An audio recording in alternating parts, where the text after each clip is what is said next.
They were Walt Disney's 9 old men. From Bambi and Thumper to Snow White and Cinderella, they created the characters, the images, and the dreams we all grew up to. Back in the day, everybody knew the phrase 9 old men. 70 years ago, that was what President Franklin Roosevelt called the Supreme Court when he didn't like them, which was almost all the time. But Walt's 9 old men weren't old, and he loved them.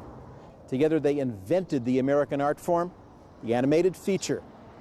This is the Tam O'Shanter Inn down the hill from Disney's Burbank studios, where Walt would regularly take his 9 old men to lunch.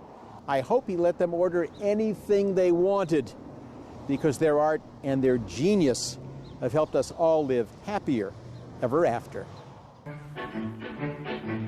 The 9 old men were Les Clark, Eric Larson, Wolfgang Reitherman, Ward Kimball, Milt Kahl, Frank Thomas, Ollie Johnston, John Lounsbury, Mark Davis. To celebrate the astounding achievements of these pioneers in the art of animation, we've gathered together some of today's top talents in the world of animation who knew, worked with, and were mentored by one or more of Disney's 9 old men. This is the table. This is the table where Walt and the 9 old men would have lunch. And when you were a kid, was there a moment in a Disney feature that really affected you? Part one of the question. And part two, how did you feel when you met the person who had created that? Certainly for me, one of the big things was seeing Sleeping Beauty as a kid. It was released in '59 originally, and fight with the dragon and the prince and the thorns and all that. And that was Wooly Reitherman, one of the 9 old men, who really supervised that. Years later, when I started the studio, Wooly, this sort of craggy, bow-legged, you know, swashbuckler of a guy, seeing this guy who really had sort of created this great work of art, really, it was, you know, a little bit of a disconnect. This is the guy who did that whole thing with the, you know, the dramatic impact. There was that moment of quiet where the two adversaries were tensing, and you hopefully didn't quite know what was going to happen. Pinocchio came out around that time, and that it was, in some ways, maybe even a bigger impact. And that was a lot of the 9 old men, you know, Frank and Ollie and all those guys really bringing that to life. And Brad actually knew Milt Kahl from, what, 13 or something like that? Yeah. I learned a lot from him, but I kind of had to get it from his sputterings and from his drawings. So, you know, I got to do this scene, and I was very impressed with myself. I had it, and it was moved pretty good. And I showed it to this guy who was in charge of bringing in new talent. And he looked at it and he goes, "Oh, that's pretty good," you know. And then he started chuckling, and I'm like, "What's wrong?" You know, I'm thinking very highly of myself. And he goes, "Milt's gonna rip the expletive out of this," you know. And so I went in and I'd show it to him, and he'd kind of go, "Geez, you didn't even explore the possibilities here. You know, you could have done this, or you could have done that." I don't think it's possible to be a top-notch animator without being a very excellent draftsman. You have to be able to draw these characters in order to move them around and articulate them, you know. So there's no way of doing it unless you draw very well. I'd come out of there like, "Oh my God," you know, I have so much to learn, and that was actually a really good thing for me. But Eric Larson was the mentor of many of us at the studio. Almost everyone went through Eric at some point, because he was kind of the first person that you worked with, even as you were doing personal tests when you began at Disney in the training program. He was the teacher. I found in the cat, in the kitten, something that was warm, and the job, of course, was to make him come alive as a personality. So what do? You say, "Well, how old is he?" "All right, he's a spunky 4-year-old kid or 3-year-old kid, whatever you want."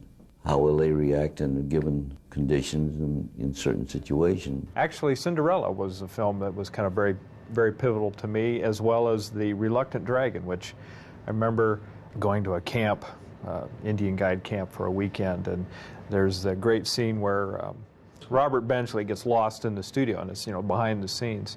And he goes into the animator's room, and there's Ward Kimball. He's finishing up the drawing of Goofy, you know, puts it on this stack of paper, picks it up and flips it, starts whistling, and Goofy starts dancing around. I was just like, The bug took a big bite, you know, the animation bug. Artist always goes back to the source. If he's drawing animals, he looks at the giraffes and the lions and he caricatures them, but he starts out drawing realistically, like on Bambi, the guys used to go down at the zoo and see how the animals acted. The one that kind of clicked into me was Jungle Book, and I think it was because it's not the strongest story they ever did, but the acting, I think, is at the very pinnacle of any film acting done in animation. There's acting performances left and right. Baloo feeling the heaviness of having to tell Mowgli that he has to take him back. The imperiousness of Shere Khan. And also the art in that scene, the way the tiger is coming in, lying down, the way he's drawn. When he's doing this scene, you know, and he's looking at this antelope, and he's doing with just the shoulder shift. I mean, how powerful is that? You know, that is just an absolutely awesome scene. And Ollie Johnston, I'm sure he told you guys this too. He said this years and years ago to me. He said, don't animate drawings, animate feelings. Yeah. And it took me about a decade to understand what he really meant. Because you think, as a young animator, what is he talking about? You animate drawings. You draw, and those are going to be animated. But I think he was talking about more of about internalizing the character, feeling the character, and then drawing it. The key to these characters is making them think, and making the expressions on their face that register what they're thinking, what their feelings are, what's going on in the mind. And I think that's the key to Disney animation, and what Walt always asked for. I went to John Lounsbury with a scene to have him take a look at it. Very quiet, gentle guy. And what was surprising is the person seemed so reserved and very encouraging in his comments about my drawings. And then I'd look at his drawings, and they were bold, powerful. I mean, this guy drew with such conviction, and he drew with these big pencils. They were thick layout pencils, because the point was thick. You pull the string, and you get more lead. And after he died, he was the first of the 9 old men to pass away at that point. 76 or something, yeah. And I mean, it was shocking, because I think all of those 9 old men realized this is going to go away someday.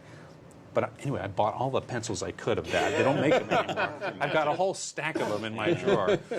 But John Lounsbury was a brilliant draftsman. He did, in Lady and the Tramp, he did Tawny and Joe and brought these guys completely to life. And the dad and Peter Pan. And Cinderella, he worked on Lucifer and the Mice, I think, with Kimball. I think he was in that group, yeah. And so he did some great comedy stuff. I think he might have done the stuff with Lucifer, drinking the milk and stuff, I think. Les is trickier, because Les, I don't think, maybe that any of us actually worked with Les. I know, Les's big scenes was in Snow White, where the Snow White is dancing with the dwarfs, and they're stacked up on top of each other, and it's really an amazingly sort of complex scene that he did. He goes furthest back and did some of the Mickey Mouses early, that kind of laid pipe for personality animation that went into then Snow White, and so he was really an early kind of I remember, I was in the pioneer. Annie Awards ceremony with Les Clark's widow, and there was a picture of Walt up there with the drawing of Mickey or whatever, and she was like, Les did that drawing, you know. I think it was on my 6th birthday. The family got into the car and went to a drive-in movie. And this is the ultimate test for any film. Can it stand up inside of this family station wagon with 7 people jammed into this thing on a little tin box, kind of, you know, through a windshield. And I was always kind of between my brother and the sister, and my mom and dad sitting in the front, with Jeff kind of like, I had to reach over his head and look, and the thing is all steamed up. But when Cruella de Vil, because it was 101 Dalmatians, when she came on, if you were going to animate it, this little kid went, he's not in the car anymore. He's living completely frightened of this witch woman that came in. And you mentioned, Cruella de Vil, her name Devil. I'd never realized that till today. Come on. Really? No. It was Cruella from the city, the cruel lady from the city. That's all I thought she was named after a Cadillac. Honestly, it wasn't until, as an adult, watching with in my 50s, watching with my little boy, I saw the license plate, D-E-V-I. Wow! When I then came to the studio and met Mark Davis, who did that character, he was the total opposite of Cruella de Vil in figure. But the sense of taste, that was a guy who really savored life. And you could see it in his animation. That it was a sensual character, the touch and the feel, I mean, of a coat. And I kind of expected to get all kinds of secrets from him. But you found out it was just through hard work. None of these guys had any big secrets. There aren't any big secrets. It's hard work. It's just really hard work. I just remember him saying, "And again." And then he would state some principle. And again. And when I think about Mark Davis, it's the one thing, that phrase, "and again," meaning if you're going to get good at something, you got to do it over and over and over and over again and never quit. When you look at that face on the screen and the whole face works together, when you smile, the eyes smile, the mouth smiles, your ears even move. This is something, when we do it right, the whole thing lights up, and it's like a magic lantern. You see this face, and it's living. I was such a fan of like Disney and the Sunday Night Show, and I would go peek through the fence when I was a kid. When I got my driver's license, it was the first place I went to. I would go and literally look through the fence and see the Zorro set or whatever was going on behind the scenes. But I was a musician. I came to animation because I loved music and I loved art, and I drew a little bit and I played music a lot. And when I got a chance to come to the studio, one of my first jobs was working with Wooly Reitherman, and then at lunchtime all these guys would play on the soundstage. And one of my earliest movie memories was they play instruments. It was like the remnants of the Firehouse Five, which was a Dixieland band that Frank Thomas played in, and Ward Kimball, and all these really great guys. And that's when I learned these guys had all these multiple interests. They were adults. They weren't just, guys that were geeks and cartoonists and sat there and drew all day. Frank was this great Dixieland piano player, and Ward was this great trombone player, and I got to play drums with him, which was like a highlight of my life. And I realized that those are the moments that I loved in Disney movies. I loved Peter Pan when Hook comes out and plays the piano to Tinkerbell. And I thought, God, what kind of an animation assignment was that? Because it's like, all right, we got this little fairy that doesn't say anything, and we have a villain that has a hook for a hand. Can you have him sit at the piano and play a tune? Who did that? And then I was at the drive-in theater, too, parked next to Glenn, in my car, and loved, 101 Dalmatians, completely swept away by that movie by Cruella, by Roger, because he played the piano right. And I later found out it was Frank again. It was the same guy. As one animator said, thinking back on those days, it said it looked like every last frame of film was manicured. Someone had just worked over to pack every last thing you could into it, and they had. One of the things that amazed me reading about Walt Disney, reading about the history of the studio, and reading about the history of the art form, is that when he was working on Snow White, one of his biggest fears, and the question he asked, would audiences be able to emotionally connect with the drawing? I think the thing that surprised Hollywood was how emotionally engaged they got in the characters, and the scene that really brought that home was Frank Thomas's scenes of the dwarves crying over Snow White's body. And to see those dwarves come up and take off their hats and get down on their knees and then back away, everybody in that theater was crying. I heard the sobs. I couldn't believe it. Biggest stars in Hollywood, you name, were all wiping the tears out of their eyes. And I was so impressed because the people that I'd always admired and thought, gee, these are my gods, they're so good, they wanted to meet me. Let's say they're working on Cinderella. What would they be talking about here over lunch? Well, I think that historically the studio was at a transitional point. They hadn't done features for years. The war had kind of killed off their foreign markets. And a lot of the films that are now adjusted for inflation, the most successful of all, were not on their original release. Bambi, Pinocchio, Fantasia. And they were really talking seriously about closing the studio down. And Roy was kind of saying, look, Walt, we can get our money out, we can retire comfortably. And Walt was like, no, we got to start it up again. And I think that all of the team was very grateful to be working on a feature again, because they had been away from it since Bambi. They were 9 young men at that point. Even though they called them the 9 old men, they were still pretty young. When you got to remember that at that point there was still a lot of future to come, and they But they didn't know that. They didn't know that. They were still just figuring out this. Only recently had they been discovering the potential for acting, and every one of them wanted to go deeper. They wanted that chance to get to that emotional core of a character. And I mean, I think if I was them and I was sitting around here, you'd be wanting to find a way to get deeper into your character. For Ward, how can I really get this wickedness of this cat? I mean, there's this moment where it lifts the cup and you know, he just does this little, you know, I just would have loved to have been there to talk about with Ward at that point. You're like, what were you thinking there? I mean, why do that? Where does that come from? Well, I always read it as ecstatic joy at being mean.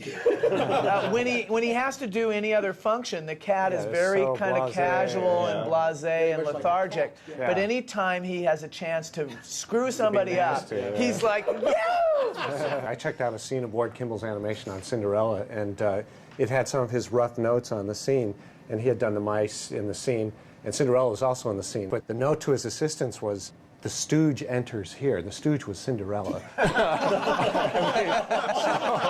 So I think he had a certain attitude toward the straighter characters that Glenn was describing. That was like, you know, he lived for the comedy and you know, the counterpoint to someone else that people don't, I think, talk about enough is Wooly Reitherman. He did a lot of the stuff on the stairs, didn't he? Right. Yeah. He Which did is the mice going up the brilliantly stairs staged, unbelievable, and you are so rooting for these guys to make it.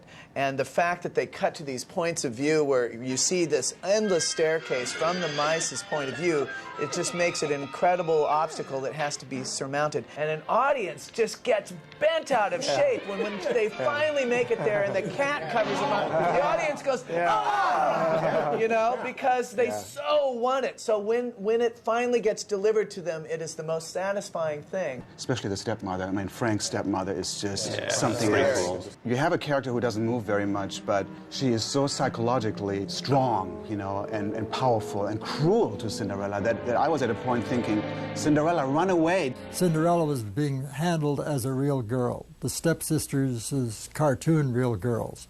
The mice were cartoons, the cat was cartoon, the horse, the dog, all of them were cartoon characters.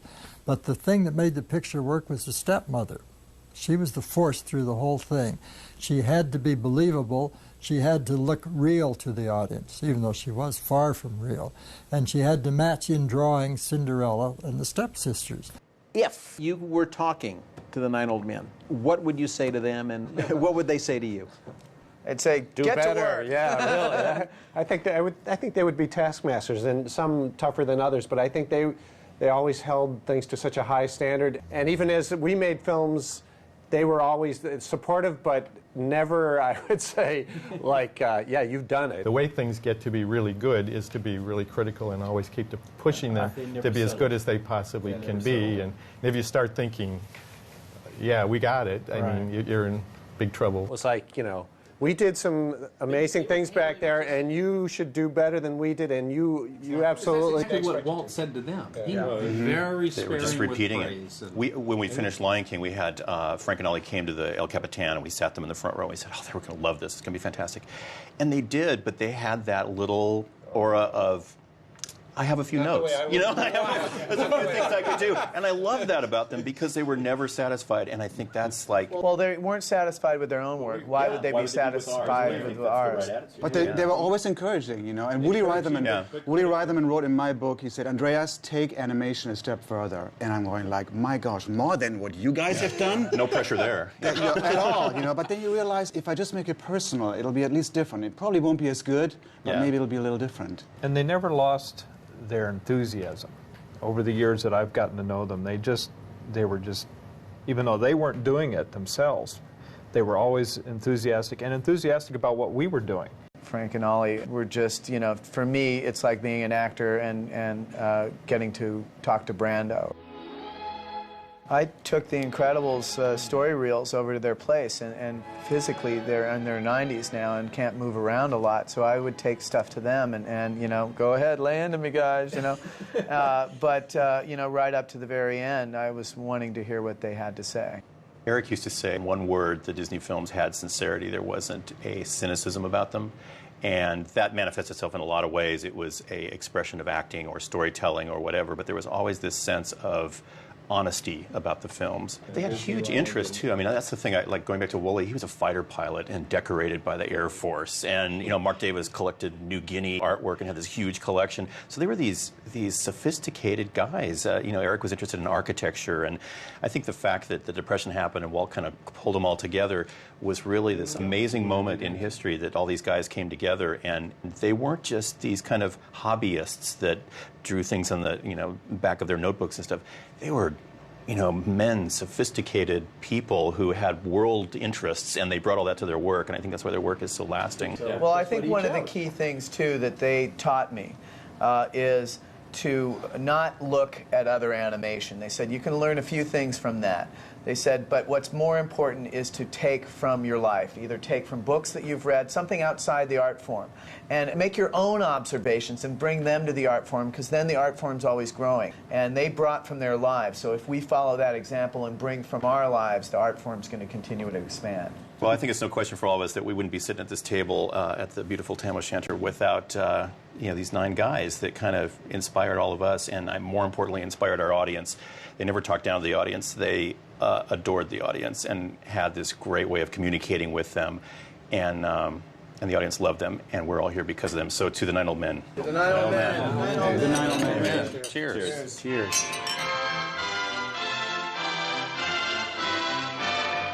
Our point was to animate, and the term